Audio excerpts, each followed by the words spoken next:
Fred Harvey, an entrepreneur and visionary, recognized the potential of American Southwest as a tourist destination. As a result, he established a chain of restaurants and hotels along the Atchison, Topeka, and Santa Fe Railway.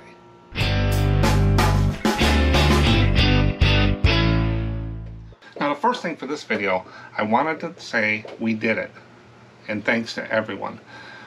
SMPostcards and the viewer community has met the goal that I put out there to get $250 in from Hawaii cards that sold. So every Hawaii card I sold, I took $1 and put it in the fund, and then I matched $1. So whatever we raised, I matched. And I wanted to reach $250, so I will match $250. It'll be $500 that we give to the Maui residents for the wildfires that happened over there. Also, the Ko-Fi store, I took all the proceeds that came into the Ko-Fi store until we met the goal, went into the fund. And you know what? We made it.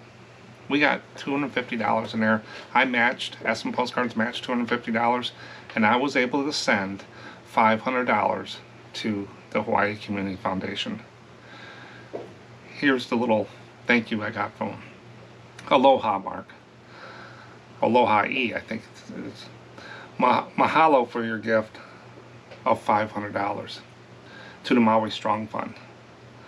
Please know that your donation will be deployed quickly and efficiently with a focus on relief and recovery for residents who are affected by the devastating wildfires on Maui. We are grateful for your generosity and aloha. Thank you. Your transaction details are below. Gift amount $500, and I gifted it on September 14th. Way before I even thought. I figured it'd be closer to the end of the year that we would reach that, and we reached it in no time at all. With gratitude and aloha, Hawaii Community Foundation. I wanted to give directly to someone, but after talking to some officials and some reps over there that are dealing with this every day, it's better to send it through an organization that can, pretty well look at the people that need it and get it to the right people. There's a lot of stuff going on. They said that if I gave it to them directly, they would have to claim it and could hurt the other. It just confuses things, they said. But one of the things one rep said that kind of made my decision where to donate, she said, we want the money to go to the people to buy what they want and need. Nobody else knows better than them what they need and want. It could be food, gas for a car, new clothes that they lost for work or a job interview, or getting stuff for kids. Stuff like that.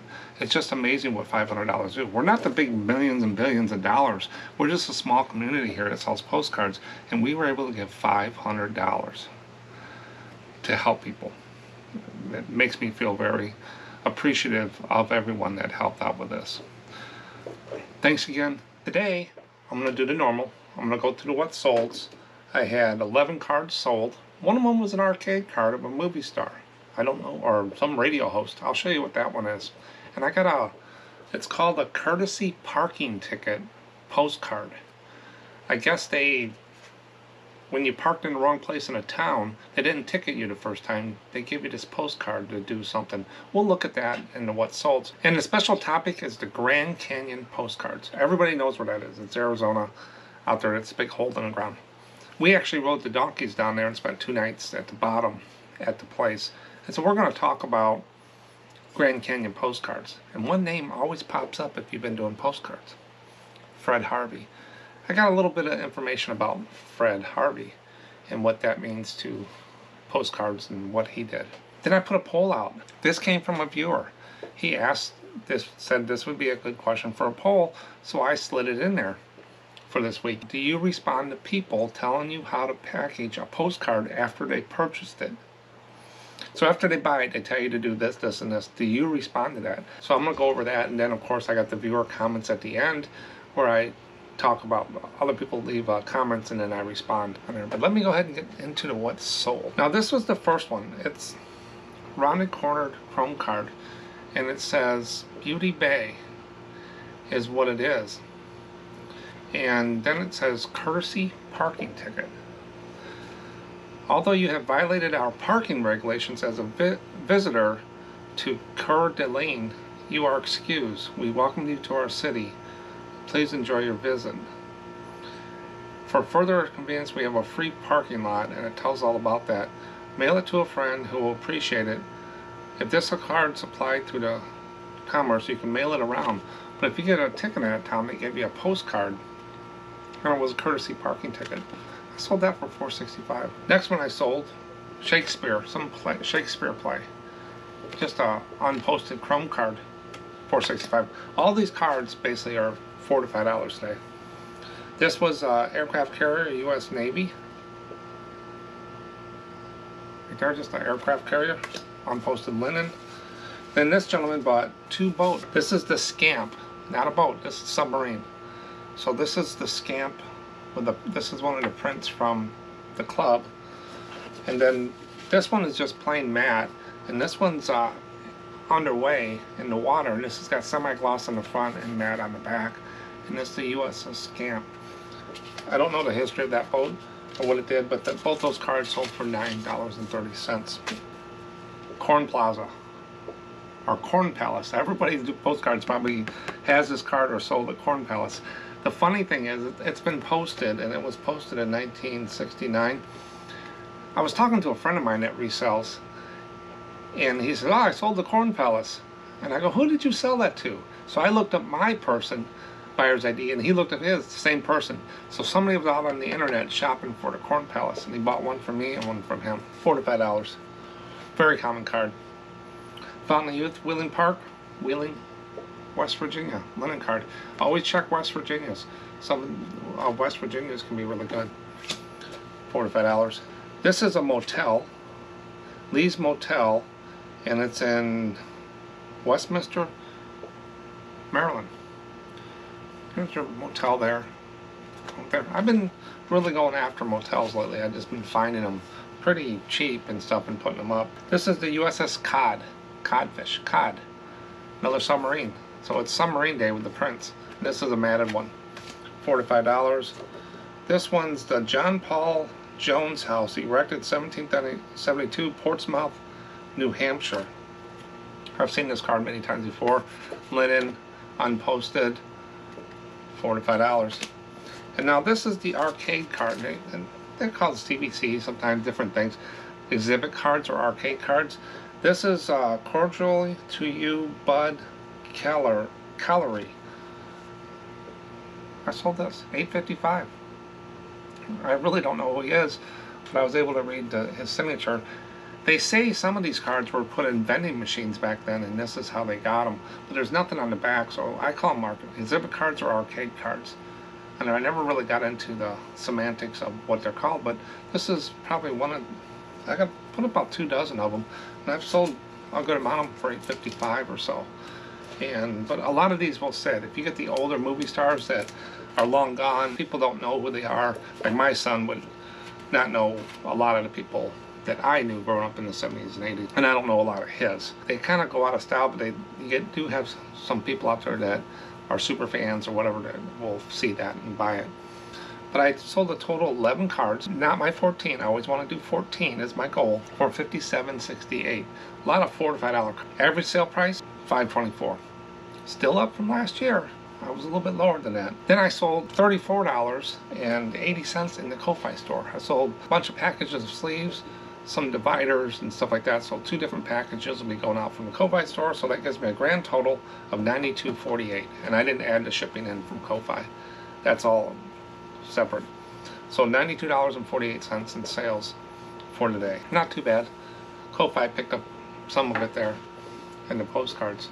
But remember, it's not what you make, it's how much you keep. I see a lot of people putting up, "Oh, I did $90,000 in 90 days. Okay, good number, great job, but how much did you keep? Are you managing that? You got to manage your expenses. You made $90,000, did you keep 60 of that, 50 of that, 70 of that, or did you only keep 10 of that?" So those numbers, you never know the whole story. You never know the whole story. He might have to split the money with someone. They'll never, a lot of people won't tell you that type of stuff.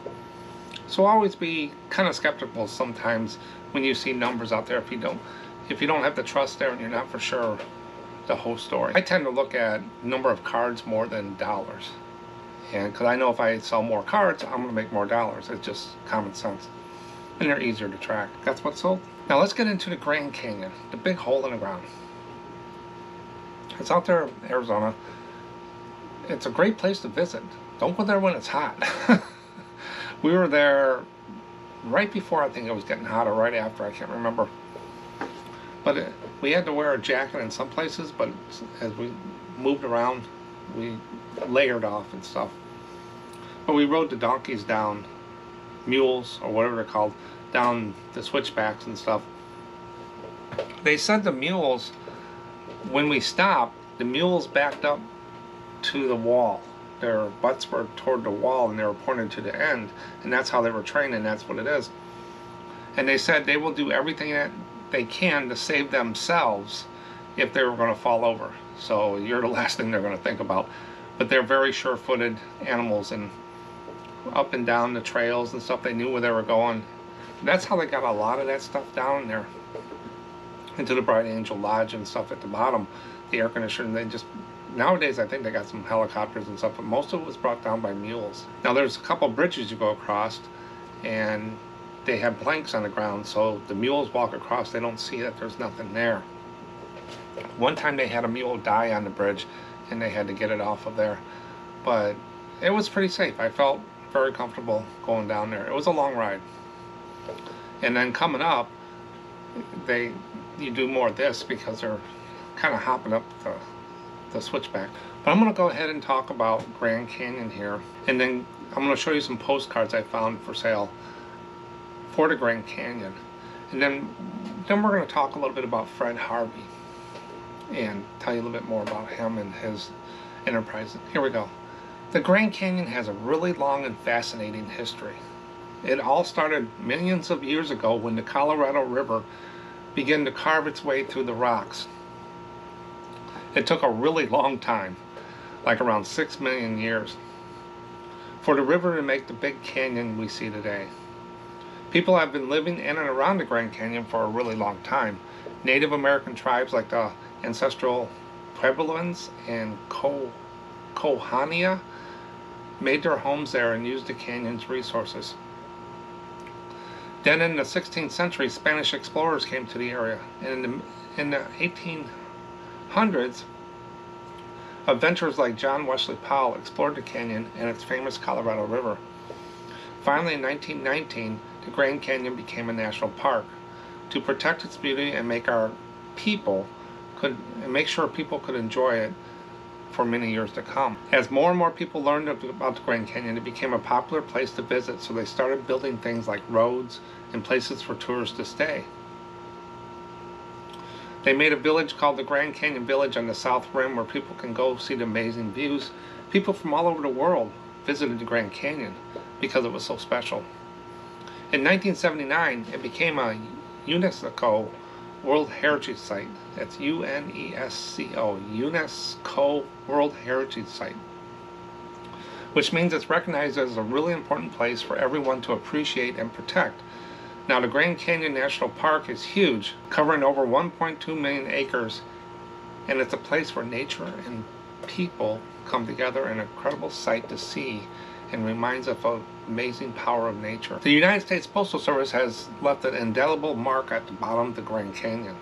Nestled within the breathtaking depths of this natural wonder and unique and awe-inspiring mail delivery systems has been established. Since its inception, the U.S. Postal Service has recognized the importance of connecting people across vast distances, and the Grand Canyon is no exception.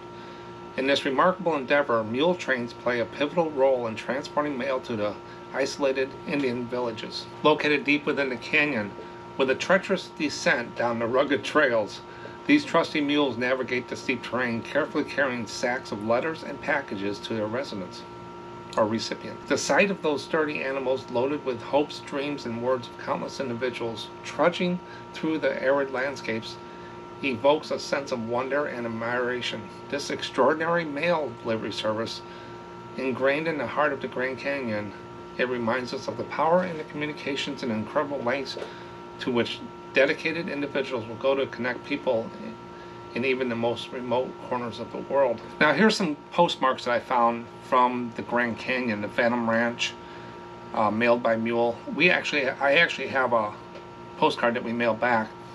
With that, my wife carried the mail pouch. If you look on the thumbnail, you'll see a little pouch on the mule. I put it on there. She carried the mail down for the day in a little pouch tied to her mule. And then when we got down there, she did that, and then we bought a couple postcards, whatever, and we had them stamp it and mailed back to us. So she brought them back up. But mailed by mule at the bottom of the Grand Canyon Phantom Ranch. We spent 2 nights down there at the Phantom Ranch. We took the Bright Angel Trail down and up. The Collab Trail was closed for some maintenance. But those are some of the post stamps that you can get from down there. So if you see a card with that, that could be something special for that card. But the Grand Canyon is just amazing. You know, we went and saw it. We spent 4 days there, and then we went to Vegas. The friends we were with had a daughter lived there, and we spent the rest of the week there, and then we flew home. Or we flew into Vegas, drove to the Grand Canyon, and then drove back. So it was kind of a ride, but we went over to Boulder Dam and stuff like that, places we haven't seen before. But it was pretty neat to see the whole thing. We're going to get into the prices of the cards and the sell-through rates here in a second. But there's one special card, one special company that made postcards, and that's called Fred Harvey for Grand Canyon. Most people have been doing postcards have heard that name. Some people know a lot about it. Some people just know when they see Fred Harvey, it might give them a couple extra dollars. Well, I'm going to give you a little bit of intrigue, a little bit of background on Fred Harvey, and I got some cards here. While I do this, I'll show you a picture of Fred Harvey and some of the cards that he did, and I hope it gives you a better understanding when you see Fred Harvey on the back of a postcard, what you can do with it. Okay, Fred Harvey postcards have a rich history that dates back to the late 19th century. Fred Harvey, an entrepreneur and visionary, recognized the potential of American Southwest as a tourist destination. As a result, he established a chain of restaurants and hotels along the Atchison, Topeka, and Santa Fe Railway, catering to the growing number of travelers. To promote his establishments and the scenic beauty of the Southwest, Harvey commissioned a series of postcards featuring breathtaking landscape, Native American culture, and iconic landmarks. These postcards became immensely popular and served as a marketing tool for both the Fred Harvey brand and the Southwest as a whole. They were not only used to promote tourism, but also as souvenirs for visitors to remember their journey, mementos. The Fred Harvey postcards were not just ordinary postcards. They were meticulously designed and printed with high-quality images, as you see it going by here. Harvey collaborated with renowned photographers such as William Henry Jackson, Henry S. Curtis, to capture the essence of the Southwest in their photographs. The postcards showcase stunning landscapes including the Grand Canyon, the Mesa Verde, the Tahoe's Pueblo, along with the Native American pottery, jewelry, and traditional dances. They provided a window into the vibrant culture and natural wonders of the region. Fred Harvey postcards became a beloved collectible cherished by tourists and collectors alike. Today, these postcards offer a glimpse into a bygone era and serve as a visual record of the Southwest history, preserving the legacy of Fred Harvey's vision and the beauty of the American Southwest to generations to come. So I hope that gives you a little bit more about Fred Harvey. He was an entrepreneur, put a bunch of stuff along the railways. To promote his businesses, he created these postcards, and he hired very good photographers, did a very good job with them, as you saw, and they went out there. So I showed you the picture of Fred Harvey on there, and some of those. Now on the back of the postcards is where you can see if it's Fred Harvey a lot. You'll see his signature there, like this one here. It says Hotel Shops, Fred Harvey Hotel Shops Restaurants. There's also ones with a circle in the corner. So that, you just flip the card over and you can pretty well see that is where most of the ones I've seen. I can't remember if there's any other ones, but that's Fred Harvey, the entrepreneur that commissioned these cards to be made. He didn't make them, he commissioned. Now when I do the sell-through rate, I'm going to do it for the Grand Canyon, but I did the sell-through rate for Fred Harvey cards. If they put Fred Harvey in the title, there were 16,000 of them listed. But there is a lot of these cards out there. But 1,110 sold. So So 16,000 listed, 1,100 sold. Gives you a 7% sell-through rate, and if you look at my little thing here, it's right on the edge of the average. So they're basically average cards. You'll hear everybody talk about Fred Harvey. There is some Hermit's Rest is one that comes to mind. If you have a Fred Harvey, you need to make sure you do your homework and comp them. Go out and do some digging just to make sure. But a lot of them are just average, but there are some out there that are very well done and people are more desirable. So I always know I might get a couple extra dollars for Fred Harvey, and if I get that one card, it might be worth a little bit more. They're not gold, but they're better than a bush of a Grand Canyon on a Chrome card if you can get some Fred Harvey cards, especially if you get a set of them and stuff like that. I would read more. If you're really interested in the Fred Harvey cards, I would get more involved with how many were made and stuff like that, but I didn't do that here because it would just take forever. I just wanted to introduce that Grand Canyon and Southwest Fred Harvey, how that became. Entrepreneur, built stuff along the railway, promote his business, commissioned postcards. Very meticulous about how they were done. When you see a Grand Canyon, flip it over, says Fred Harvey, do your due diligence. You might get a couple extra, some more money for it. Not saying that you will, but they do sell, and I would make sure you get Fred Harvey in the title. Now what about all the other things out there? So if you take Fred Harvey out of the picture, even though it's going to show up in the sell-through rate query because Grand Canyon and Fred Harvey postcards are kind of intertwined, but I just take sell-through rate as I take the sold in eBay divided by listed times 100 gives you a percent, because humans like solid numbers. So the query I came up with, postcard Grand Canyon. Now I did get a few other things I took out of the query as much as I could. It's not exact science. I'm not trying to build a rocket or anything like that. I just want to know where it falls in this range up here. So is it something I should look up? 911 sold divided by 17,000 listed. There's 17,000 postcards within the title of Grand Canyon. Times 100 gives you a 5%. Sits right in the middle of the average. So it's an average card. Some of them do sit. Some do better. But they pretty well. Postcard Yellowstone. 1,900 sold, 27,000 listed. I took the other state park, the national parks, times 100, 7%. Now Yellowstone, I got a video coming up. We're going to talk about the Haynes cards and the Wiley camps in there and some of the stuff about Yellowstone. That's an important one to watch because you're going to see a lot of cards out there, and some of them can be pretty good. 7% for Yellowstone, but Grand Canyon's 5%. Yosemite is 7%, so Yellowstone, Yosemite, about the same. Grand Canyon was 5%, and Grand Teton 5%. National parks, to me, are average.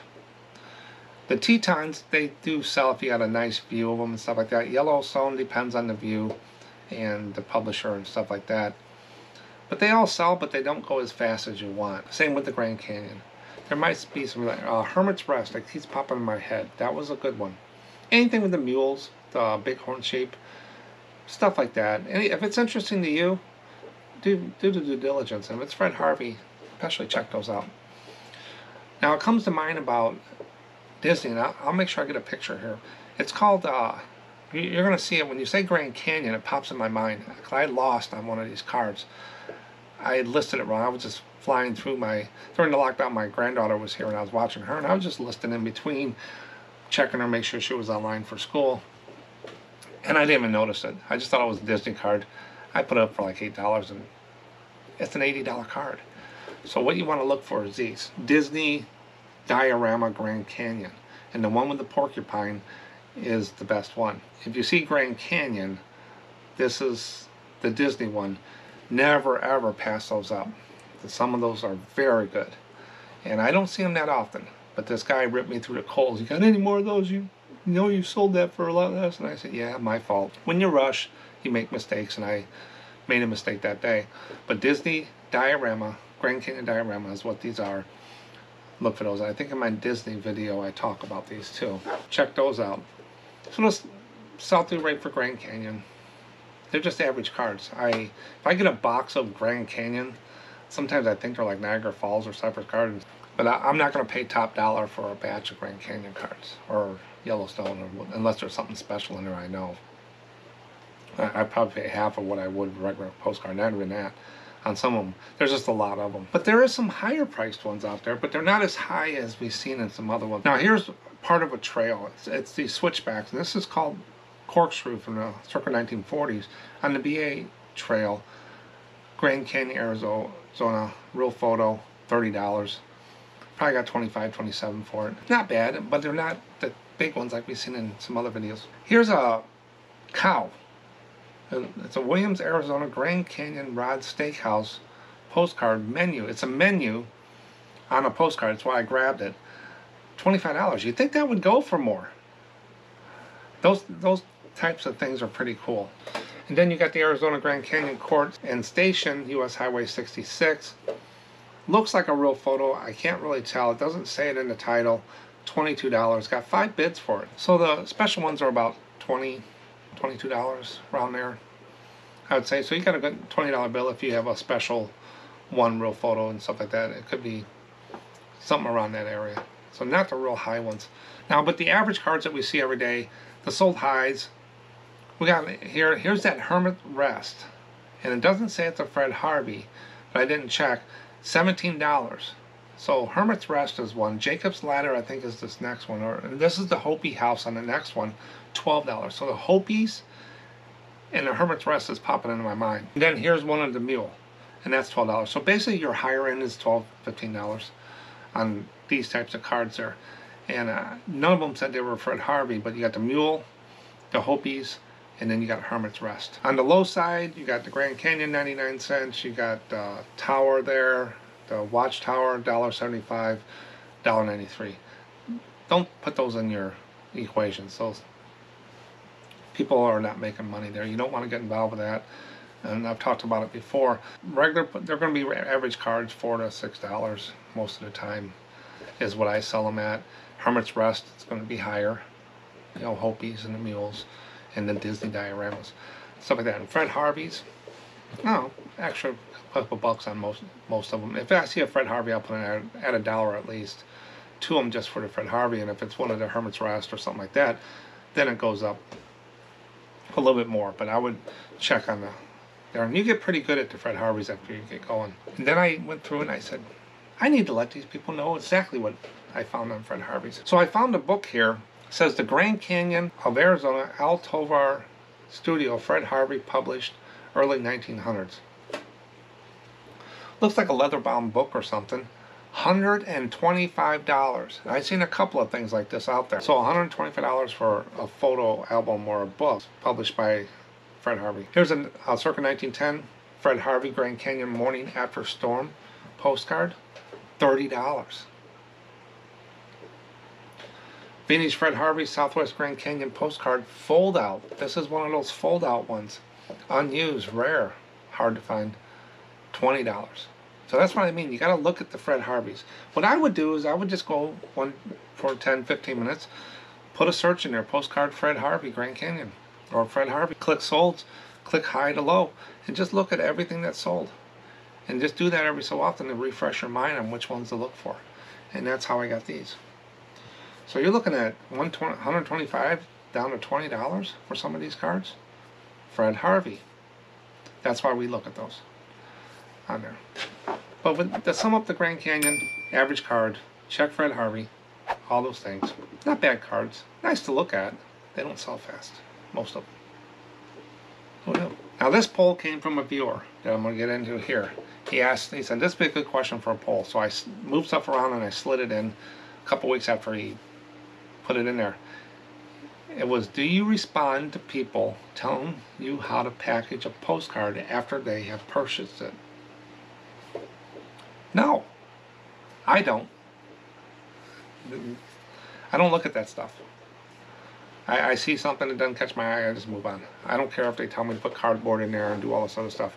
You're going to get it the way I'm confident the way I pack and ship postcards is above and beyond, cost effective, and out of the thousands of postcards I sold, I haven't had a problem with the way they're packed. But do you respond? 23% said no or yes. 74% said no. At first it was going the other way, but then it changed, and we had 4%. Basically 75% of the people said no. They don't respond. It's the best thing to do. You don't need to sit there and explain and answer every message that comes in. Just because someone sent you a message doesn't mean you have to respond. It's your right not to. I had someone the other day tell me, hey, would you take this for a card, and if it doesn't have dents and all that stuff? No, delete. I don't look at a lot of those messages. I'm not going to sell a postcard because I have to sell a card. I don't. And my best price is up there, and it already, you can look at the pictures and stuff. I'm not going to play their games. Now, I have had legitimate questions, but if I miss it, they'll come back and ask me again.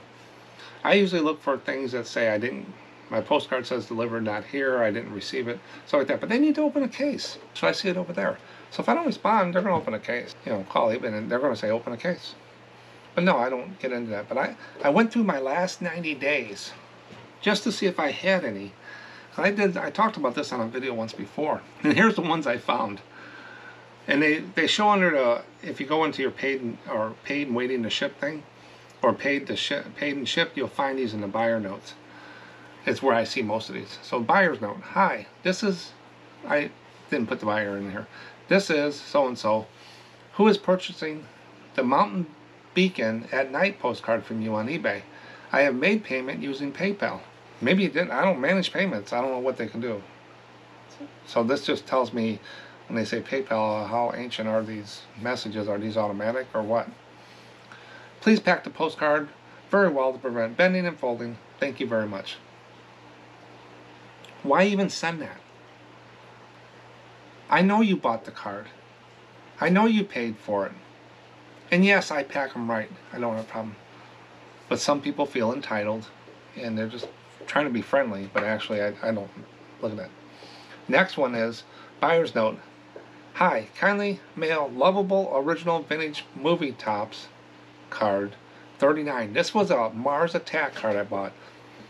And this guy hit me up in different questions. I didn't respond, and he finally bought it. And he wrote in all caps. Vintage movie tops card number 39. Jim Brown. I think that's when Jim Brown passed away. He was coming in and getting that card with Jim Brown on it from that movie. Mars Attacks. With TLC tender loving care. Tomorrow, Monday. In a protective plastic top loader via post office first class mail for my 5-star positive feedback for you and positive feedback for me today. Kindly write photo do not bend on your envelope and thank you. I saw that and I'm sitting there, yeah, number one, I know you bought this. Number two, I'll ship out when it tells me I have to ship out and stuff like that. But I don't get upset about these things. But I'm just looking at this and I'm sitting there, where did this guy come up? But yeah, this guy was in there. I finally got feedback from the guy because I was watching it because I was waiting for a return or something like that. Because it just felt like a game player. But when you get things like that, don't just let it roll off like a duck. Just let it roll off your back. They're just putting it out there. Don't respond. Once you respond, then you're feeding the troll. So I didn't respond. I put it in an Echo Swift. I put it in a sleeve, put it in the Echo Swift, and mailed it off. I didn't write all that stuff on there. If he wants to give me feedback or whatever for it, so be it. You bought a product. It's I ship it that way. And by the way, he says ship it first class. He bought eBay standard envelope. He didn't pay for first class. So they'll do that a lot too. So don't feel obligated to ship it any other way than what they selected. And if they do say anything, well, per the order details, per the order, the shipping method selected by you was not first class. So if you paid for it, I would have shipped it first class. That's all you got to say. But I don't respond. I didn't even tell him that in the message. There's no reason to respond. Just let it go. Let it ride out. But if you respond, then he's going to continue. Buyer's note. Please wait to ship. I may purchase some other cards. By the way, do I owe you for any cards? I put this one in there, but it's not bad. Not telling us how to ship. I just want to let you know, I waited to ship this card. He went on overseas vacation, and he wanted the card. I said, go ahead and buy it. And I'll just ship it whenever. He said, will that bother you? I said, no, I'll put it right here. When you get back, just message me. You want to know why? Repeat buyer. Because look at the end, he says, by the way, do I owe you for any other cards? This guy comes every month and buys cards from me, a lot of them. I'm not worried about my metrics. I'm worried about my pocketbook, how much money I keep.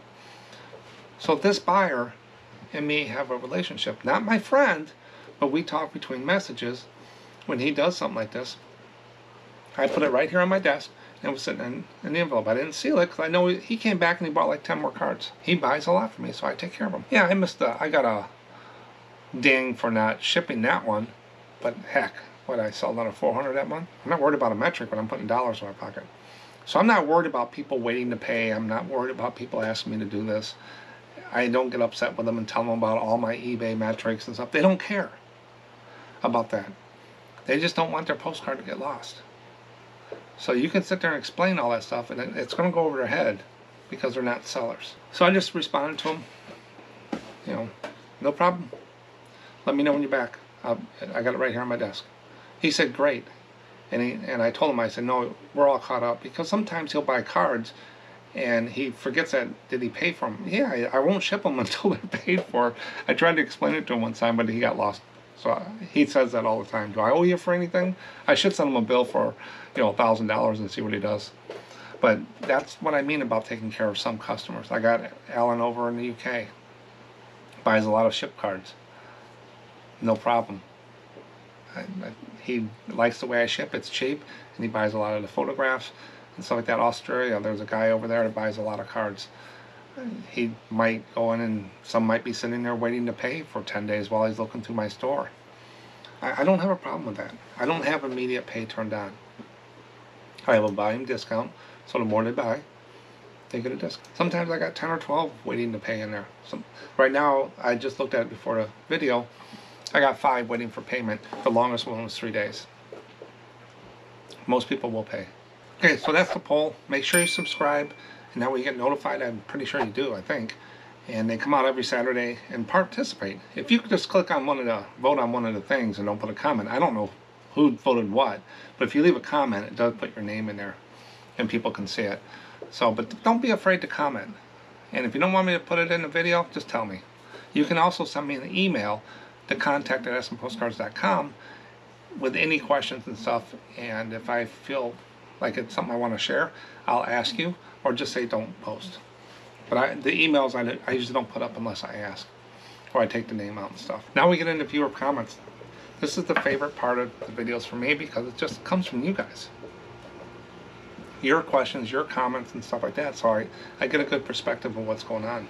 Now, Biff Buffo commented, because someone said that during the Las Vegas video, I think it was, they sell a lot of the longer cards like this. So this is a longer card. That's a regular postcard. So this is about 8 inches, and this is 5.5. So there were longer cards, she said, that she sells, and I said, are these the ones that you sell? And I showed it in the video, because I wasn't for sure exactly what she was talking about. I think Biff cleared it up for me. I've sold some of those Vegas show cards from the comments. They aren't true postcards, and they usually have portrait vertical alignment, so they go up and down with the entertainer at the top, show info at the bottom, so they're like a playbill. A lot of times they are autographed. I think the last signed one I sold was Emmett Kelly. Was he that clown? I think Emmett Kelly was that clown. He seemed to sign a lot of these, but the signature does help a bit. Always flip them over to see them in a pile of papers. So flip them over, he says, but I think that's actor on top, Showtime's on bottom, and if they're signed, they're the longer cards. He said they're not really true postcards. So the next question or comment here was from Ann Wilson. Hi, I've been wondering, what is the time frame for the sell-through rate? Is it day, month, year? Thanks for a great video. Thank you for watching, Ann. What I'm told, it's 90 days. What you see in eBay is 90 days. What's out there current and goes back 90 days is what I'm told. What's sold in the last 90 days and stuff. And then listed is what's currently out there. Thanks, Ann. So the last comment was, what settings do you use on the Epson 402? My scans look horrible. I hear that all the time. That's why I put these documents together. Here's a set of 3 documents for 3 different types of Epson scanners. They're free for download. They're just PDF documents in the Ko-Fi store, and here's the link. Just go in there, click shop, and at the top under the category, click scanner settings, I think it says, and you'll see these 3. They're color-coded. Now the Epson 400 and the Epson 580W, the settings are basically the same. They didn't make a lot of changes between that. They just changed the way the LCD display and stuff like that on the 580, and how many you can put in and different things like that, and Wi-Fi. There's a few other things, but those 3 documents are there. Just go out there, it'll say pay what you want. You can put 0 in there. There's no limitations. You can download it as much as you want. It's free. And everybody who's used those settings has said it cleared up their real photo postcards or whatever, and made everything look a lot better. Now remember, these scanners are not photo scanners. I think there's a 600 series, 680 series Epson makes for photos. I think it's in the 600. I didn't really look, but I know the price is up there, $600–700. These are scanners made for documents, so you got to tweak it up a little bit. The little one, you got to play with the settings. It does trim off on the sides and stuff. I use that basically for smaller cards, like the little tobacco cards. But the 400 is a staple of the postcard sellers out there, and the 580W is coming on board, and I really like it because I can fit up to 40 postcards in at one time into the system and no jams. That's all I got today. Make sure you get some time to go out and see the Grand Canyon. It's a once in a lifetime view. It's pretty big. Even if you just walk down and take a trip to I think it's called the Indian Gardens or something. It's like halfway down. It's where we stopped for lunch. It's just a neat place. But watch the heat. Watch the heat. And if you go down the trails, don't go too far, because going up is a little bit harder. Thanks for watching. Here's some fish. Bye.